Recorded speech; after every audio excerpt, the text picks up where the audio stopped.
capítulo 7, versículos 2 a 13.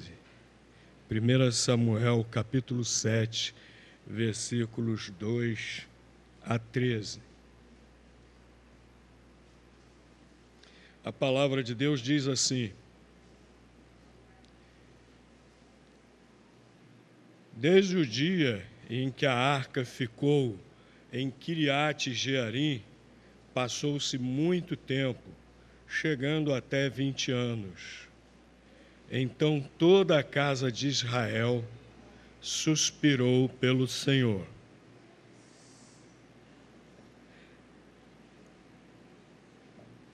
Antes de prosseguirmos a leitura, nós vamos aguardar que todos estejam reverentes, ninguém esteja conversando. Nós estamos cultuando, nós estamos lendo a palavra de Deus. Não é momento para nenhum tipo de conversa agora. 1 Samuel está aqui no boletim. 1 Samuel, capítulo 7, versículos 2 a 13.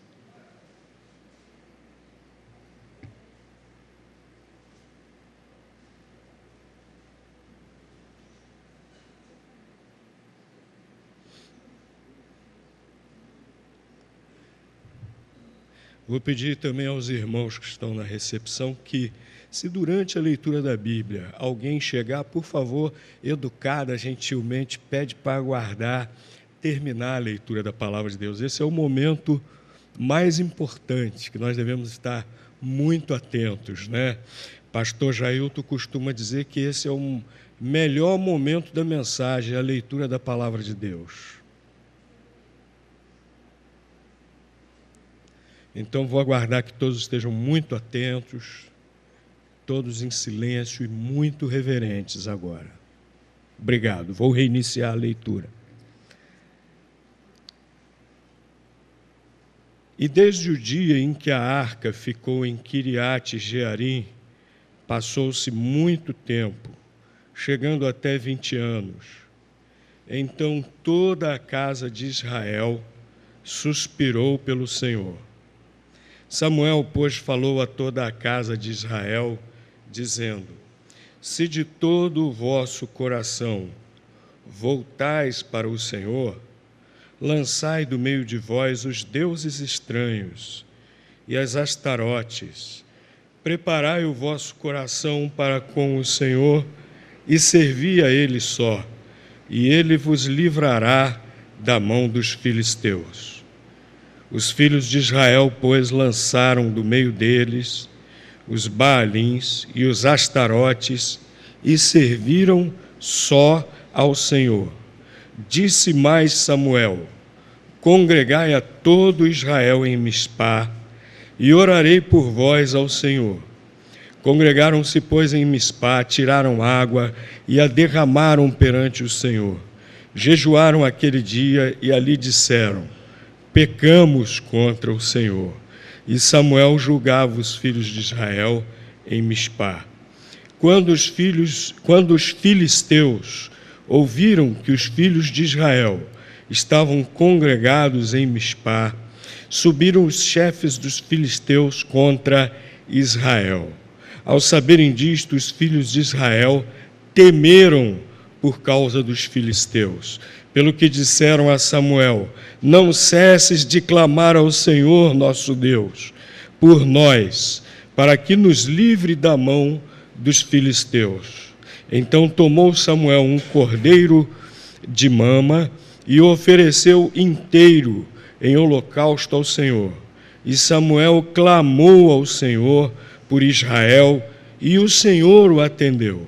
Enquanto Samuel oferecia o holocausto, os filisteus chegaram para a peleja contra Israel. Mas o Senhor trovejou naquele dia com grande estrondo sobre os filisteus e os aterrou, de modo que foram derrotados diante dos filhos de Israel.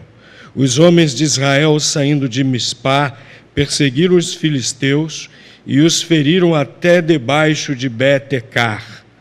Então Samuel tomou uma pedra e a pôs entre Mispá e Sem, e lhe chamou Ebenezer, e disse: até aqui nos ajudou o Senhor.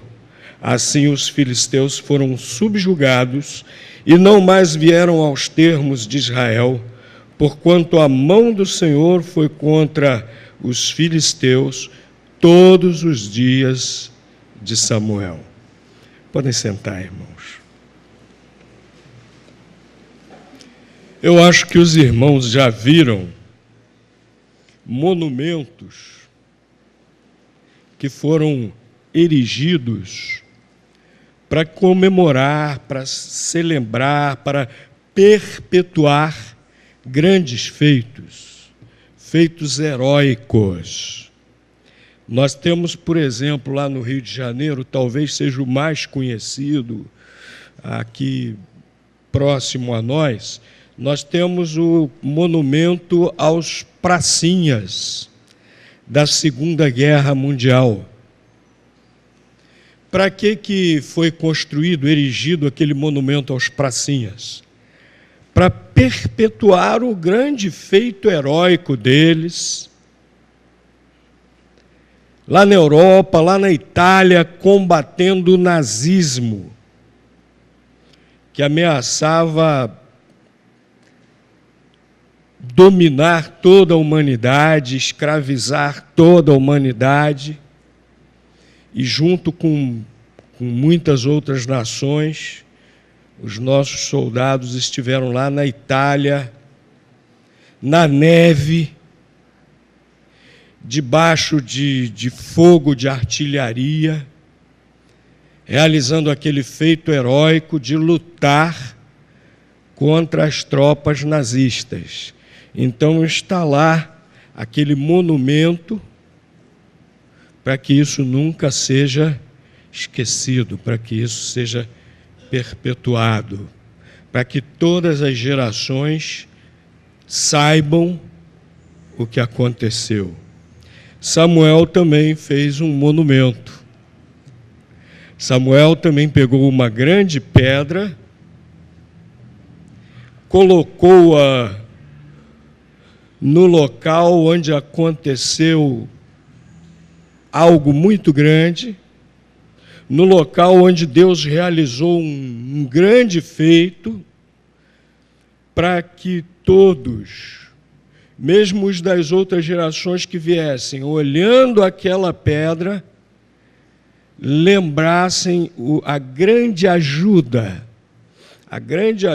que Deus realizara em favor do seu povo, em favor do povo de Israel. E Samuel chamou aquela pedra, aquele monumento que ele colocou ali, de Ebenezer, que quer dizer, não, pedra da ajuda. Pedra da ajuda. Ebenezer quer dizer isso, pedra da ajuda.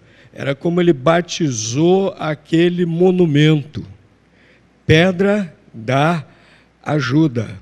E ele explicou por que batizou aquele monumento, aquela pedra, de pedra da ajuda, justamente para marcar, para perpetuar a grande ajuda que Deus vinha realizando, não só naquele momento, mas desde o início da história de Israel. Deus vinha ajudando aquele povo e naquele momento foi visível diante deles.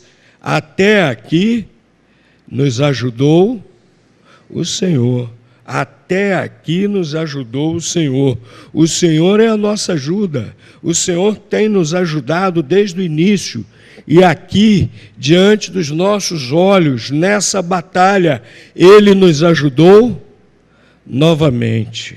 Então está aqui, o monumento. Coloquei aqui essa grande pedra, a pedra da ajuda, para marcar aqui esse local, esse episódio em que Deus nos ajudou. Até aqui Deus nos ajudou. Ao longo de toda a nossa história e agora principalmente. Meus queridos, Deus realizou ali uma grande ajuda para aquele povo, algo que era impossível àquele povo. Aquele povo seria continuamente escravizado, subjugado, oprimido, maltratado pelos filisteus. Os filisteus eram muito numerosos, tinham um exército enorme, bem equipado, eram guerreiros formidáveis.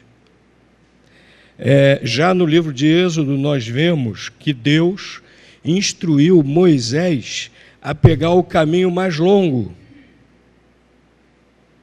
para a terra de Canaã, para evitar passar pelos filisteus, para que não houvesse guerra e o povo desistisse. Já no caminho, o caminho mais curto, que era pela faixa de Gaza, onde habitavam os filisteus, eles já dando de cara com aquele povo guerreiro. Dizem até alguns historiadores que os egípcios os usavam já como mercenários, porque eram guerreiros formidáveis, elite, guerreiros de elite. Então Deus falou para Moisés: não leve por aqui, pelo caminho mais curto, porque eles vão deparar com os filisteus e vão logo de cara desanimar. Eram guerreiros formidáveis. E há muito tempo,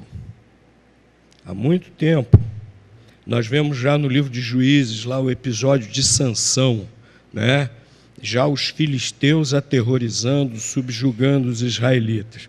Há muito tempo os filisteus os aterrorizavam. Nos dias de Eli, que antecedeu Samuel, nos dias de Eli, os filisteus venceram os israelitas numa grande batalha e levaram a arca do concerto, que representava a presença de Deus, levaram embora. Isso já fazia quase 20 anos, os israelitas oprimidos, subjugados, humilhados. E Samuel o que fez? Convocou o povo e disse para eles o seguinte, olha aí o versículo 3. Samuel, pois, falou a toda a casa de Israel, dizendo: se de todo o vosso coração voltais para o Senhor, lançai do meio de vós os deuses estranhos, as Astarotes, preparai o vosso coração para com o Senhor e servi a Ele só, e Ele vos livrará da mão dos filisteus. Samuel falou para o povo: olha, Deus quer ajudar, Deus quer livrar vocês da mão dos filisteus, mas o que vocês têm que fazer? Joguem fora seus ídolos, abandonem os ídolos e sirvam só a Deus. Aí Deus vai livrar vocês. E o povo o que fez? O povo se arrependeu de seus pecados, o povo se voltou de todo o coração para Deus. E qual foi a evidência? Realmente o texto aqui diz que eles jogaram fora os seus ídolos e serviram somente a Deus. Por isso eles foram ajudados por Deus. Samuel, sumo sacerdote, profeta de Deus, deixou muito claro para eles: Deus vai ajudar sim, Deus vai livrar vocês dos filisteus, Deus vai ajudar se vocês se arrependerem, se vocês se santificarem, se vocês abandonarem o pecado. Meus irmãos, o pecado que nós não abandonamos, o pecado que nós não confessamos a Deus, impede a atuação de Deus em nossas vidas. Às vezes nós ficamos reclamando: por que Deus não faz isso? Por que Deus não faz aquilo outro? Por que eu estou assim? Por que eu estou assado? Porque muitas vezes nós estamos impedindo a atuação de Deus em nossas vidas, porque estamos abrigando, alimentando algum pecado no nosso ser, no nosso interior. E não os abandonamos nem os confessamos a Deus. O povo, além de confessar, além de abandonar o seu pecado, de jogar fora os ídolos, eles também se quebrantaram diante de Deus, se entristeceram por causa do seu pecado e o confessaram a Deus. Aqui no versículo 6, diz que eles jejuaram naquele dia. Deus disse que eles se arrependessem, que eles afligissem a sua alma por causa do pecado. Aqui onde aparece jejuar, significa afligir, literalmente, afligir a alma. Se entristecerem realmente, ficarem angustiados por causa do seu pecado. E diz que eles fizeram isso naquele dia e disseram: pecamos contra o Senhor. Reconheceram o seu pecado, se entristeceram por causa do seu pecado e confessaram o seu pecado a Deus. Aí sim podiam ser ajudados por Deus. Meus irmãos, Deus também está pronto a nos ajudar. Mas Deus também quer de nós esse mesmo tipo de atitude. Arrependimento e santificação. Qual o ídolo que eu tenho na minha vida? Qual o ídolo que você tem na sua vida?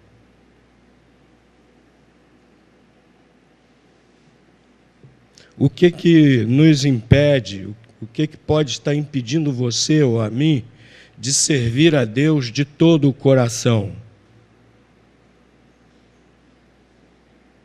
Vamos jogar fora, vamos nos arrepender de nossos pecados, vamos nos santificar, vamos confessar ao Senhor, para que Ele realmente nos ajude, para que Ele realmente cuide daqueles nossos problemas que nós não podemos resolver, que muitas vezes estão nos angustiando.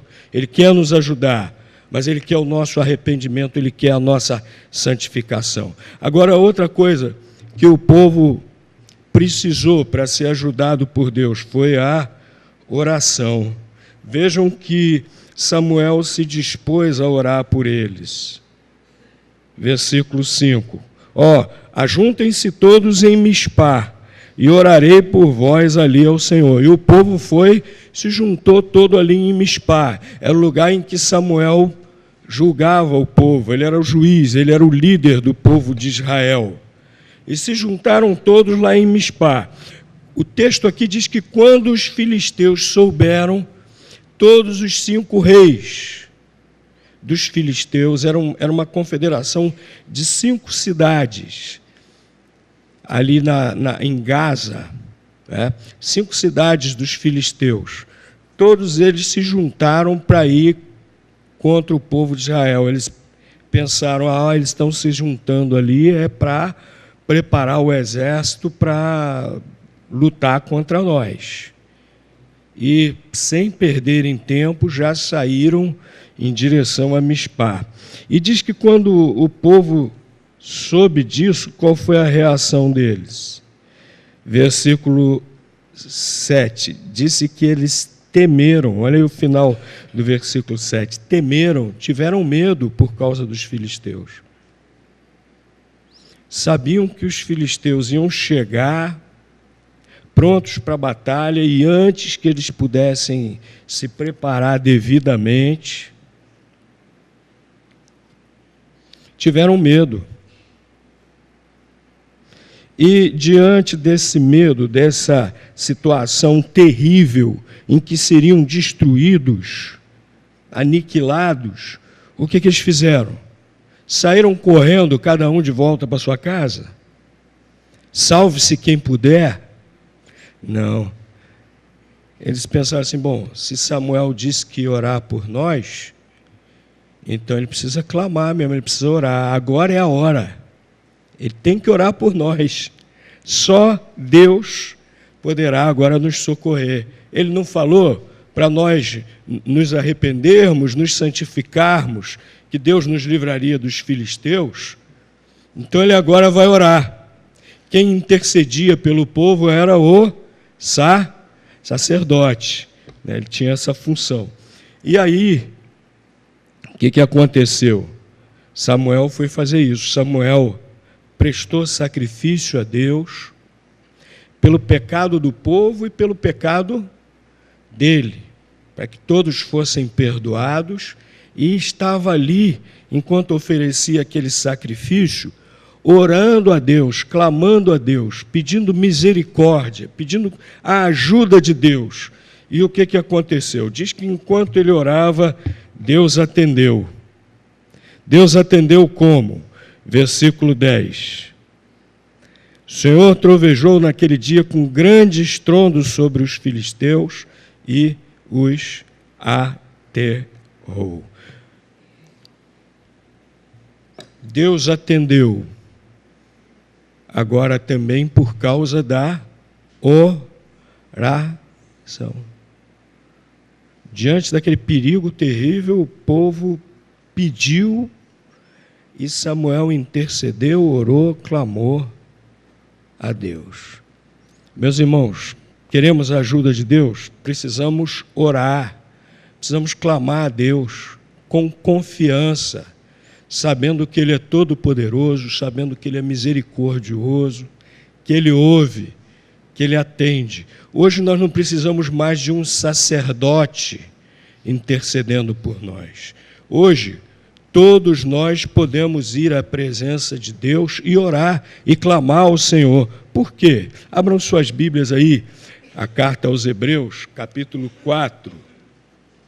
Hebreus, capítulo 4, versículos 14 a 16. Hebreus, capítulo 4, versículos 14 a 16. Tendo, portanto, um grande sumo sacerdote, Jesus, Filho de Deus, que penetrou os céus, retenhamos firmemente a nossa confissão, a nossa fé, porque não temos um sumo sacerdote que não possa compadecer-se das nossas fraquezas, porém um que, como nós, em tudo foi tentado, mas sem pecado. Cheguemo-nos, pois, confiadamente ao trono da graça, para que recebamos misericórdia e achemos graça, a fim de sermos socorridos no momento oportuno. Hoje Deus também quer nos ajudar, hoje Deus também quer nos socorrer no momento oportuno, ou seja, sempre que precisarmos, e nós somos encorajados pela palavra de Deus a irmos à presença de Deus, a orarmos ao Senhor com confiança, porque nós temos um sumo sacerdote perfeito, que é o Senhor Jesus Cristo. É por isso que nós oramos ao Senhor com a confiança que Ele está nos ouvindo, porque é por meio de Cristo. Então hoje também, se queremos a ajuda de Deus, devemos orar, devemos clamar ao Senhor, confiando nele. Por último, meus irmãos, se queremos a ajuda de Deus, é necessário também nós agirmos. Há muitas vezes que nós confiamos, oramos e ficamos de braços cruzados. Mas precisamos agir também. Deus faz o que nós não podemos fazer. Deus faz o que nós não podemos fazer. Mas o que nos cabe, nós precisamos fazer. Vejam que Deus já desmoralizou, Deus já tinha desbaratado, desmoralizado completamente o exército dos filisteus. Trovejou, voltando ao versículo 10, trovejou com grande estrondo sobre os filisteus, os aterrou, de modo que foram derrotados diante dos filhos de Israel. Pronto, já estavam derrotados, já estavam desmoralizados, desbaratados, desorganizados. Aí o que o povo de Israel fez? Atacou. Deu em cima deles e perseguiram e mataram os filisteus até os termos do território dos filisteus. Versículo 11. Preciso agir também. Os israelitas agiram e fizeram a parte deles. Eles antes não podiam derrotar os filisteus. Não podiam. Deus interviu. Deus enfraqueceu totalmente o exército dos filisteus. Agora eles podiam. Então eles agora fizeram a parte dele. Meus irmãos, Deus não quer filho mimado, não. Filho mimado quer que pai e mãe façam tudo, né? Ah, e que geração de pais e mães que mimam os seus filhos, né? Filhos atualmente que nunca lavaram um prato. Filhos atualmente que nunca fritaram um ovo. Filhos atualmente que chegam em casa, saem largando roupa, livro, mochila para todo lado. E papai e mamãe lá vai atrás.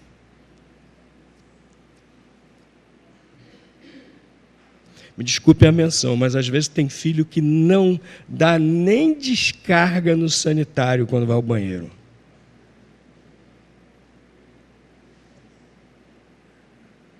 Deus não quer filhos mimados, não. Deus faz o que nós não podemos fazer. Deus faz o que nós não podemos fazer. Ele nos ajuda grandiosamente. Mas para essa ajuda se realizar realmente, nós precisamos fazer a nossa parte. Não tem isso, sou filho do rei, sou príncipe, vou ficar de braço cruzado. Ah, eu sou princesa, sou filha do rei, vou ficar de braço cruzado. Tem muita gente, né, por aí ensinando isso, e muita gente fazendo isso, é coisa errada. Quando nós não podemos fazer nada, nada fazemos, Deus faz tudo.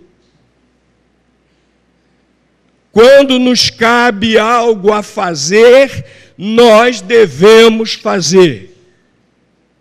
E o povo de Israel fez a parte dele, o povo de Israel agiu. E a vitória se completou. O perigo passou. E aqui o texto diz que durante os dias de Samuel, Deus foi com eles, Deus continuou ajudando, e durante os dias de Samuel, os filisteus não voltaram. O povo agiu.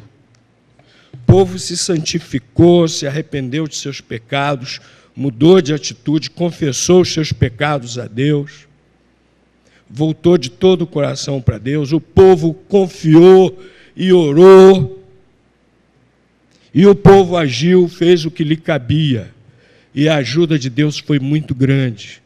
A ajuda de Deus continuou a atuar no meio deles. E, meus irmãos, é assim que nós precisamos fazer se queremos a ajuda de Deus. E, meus irmãos, nós precisamos perpetuar o testemunho dessas ajudas de Deus em nossa vida às outras gerações.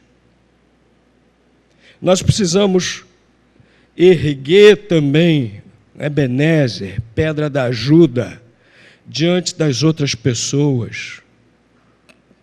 Um monumento à atuação, à ajuda de Deus em nossas vidas. E como entoamos nesse hino, o grande Ebenezer que nós podemos erguer é falar para as pessoas como Deus tem nos ajudado nos salvando por meio de Jesus Cristo. A maior ajuda que nós recebemos de Deus, porque o maior problema que nós tínhamos era o problema do pecado, o problema da condenação eterna.